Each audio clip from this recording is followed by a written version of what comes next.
Hi hello नमस्ते. ठरलं तर मग आजच्या भागामध्ये जबरदस्त ट्विस्ट आपल्याला पाहायला मिळणार आहे, त्याच्यामुळे व्हिडिओ स्किप न करता पूर्ण पहा. इकडे सायली घरामध्ये येते. तिला अर्जुन म्हणू लागतो, अगं काय कुठे गेली होतीस? तुला कुठे कुठे शोधायचं आम्ही, आणि न सांगता अशी का बरं गेली होतीस तू? सायली सांगू लागते, माझ्यासोबत कोणीतरी आला आहे, त्यांना आधी मी घेऊन येते. तसे म्हणून ती परत बाहेर जाते. सर्व लोक घरातील विचार करू लागतात, सायलीने कोणाला घेऊन आला असेल बरं? अस्मिता सांगू लागते, आश्रमातील कोणाला तरी घेऊन आले असेल. ती कोणाला आणणार आहे आता? घरच्या सर्वांना हाच प्रश्न पडलेला आहे की ही सायली नेमकं कोणाला घेऊन आले आहे आणि ही गेली होती कुठे? सायली प्रतिमाला घेऊन घरामध्ये येत असते, पण प्रतिमाने स्वतःचा अर्धा चेहरा झाकलेला असतो. त्याच्यामुळे घरातल्या व्यक्तींना कळत नाही की ही नेमकी कोण आहे. सर्व लोक त्याला विचारू लागतात, अरे तू नेमकं कोणाला घेऊन आले आहेस आणि ही कोण आहे?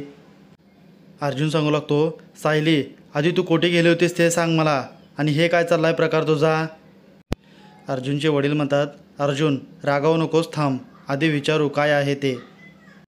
सायली प्रतिमाला घेऊन घरामध्ये येत असते. अस्मिता म्हणते, अरे रे थांब जरा, कुठे आणत आहेस त्यासने आतमध्ये? त्यांना तिथेच उभा करा, घरामध्ये प्रवेश करू नका लगेच. अर्जुनची आजी बोलू लागते, अस्मिता असे बोलायचं नाही, आता ते आपल्या घरचे पाहुणे आहेत, त्यांच्याबद्दल असे तू बोलणं फार चुकीचं आहे, येऊ देत त्यांना.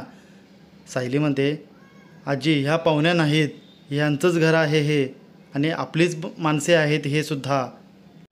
सायली प्रतिमाला हळूहळू घरामध्ये घेऊन येत असते, पण प्रतिमा थोडी घाबरलेली असते. सायली सांगू लागते, घाबरू नका, हे घर आपलंच आहे, हे सर्व आपलीच माणसे आहेत, त्याच्यामुळे तुम्ही बिनधास्त राहा. पुढे सायली सांगू लागते, आता तुम्ही जो चेहरा झाकला आहे ते तुम्ही काढा, यांना सर्वांना चेहरा तुमचा दाखवा. प्रतिमा झाकलेला चेहरा काढते. तिला पाहून सर्व लोक खूप आनंदी होतात व विचार करू लागतात, प्रतिमा इतकी दिवस तू कुठे गेली होतीस आणि आता परत आले आहेस? अर्जुनची आजी म्हणू लागते, प्रतिमा तू इतके दिवस कुठे होतीस? तसे म्हणत त्यांच्या डोळ्यातून आनंदाचे अश्रू येतात व तिला ते येऊन मिठी मारतात. पण प्रतिमा मागे सरकते. आजी म्हणू लागते, अगं बाळा तू अशी का मागे जात आहेस बरं? माझ्याजवळ ये, किती दिवस झाले तुला पाहून आम्ही, आणि आता तुला पाहून आम्ही फार खुशी आहोत, आनंदी आहोत. असे म्हणत आजीला सर्व आधीचं आठवू लागतं. म्हणजेच अर्जुनचं व सायलीचं हे दोघांचं लग्न तिने आधीच ठरवलेलं असतं की हे दोघेही एकमेकांसोबत लग्न करतील. इकडे अस्मिता म्हणू लागते, अरे आत्या तू तर जिवंत आहेस, कसे काय बरं?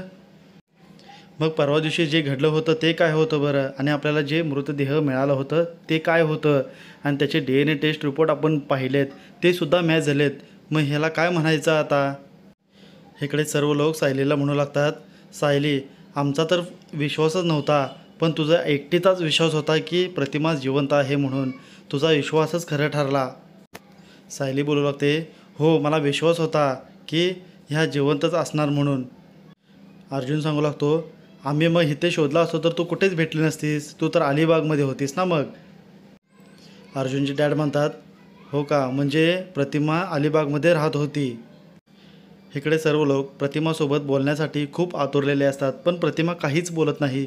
ती परत तिचा अर्धा चेहरा झाकते.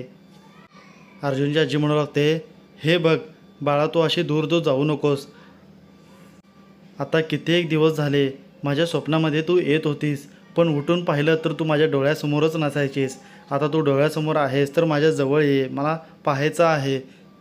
आता घरामध्ये रविराज येतात. आजी म्हणू लागते, बरं झालं तुम्ही बरोबर टायमिंगमध्ये इथे आला आहात.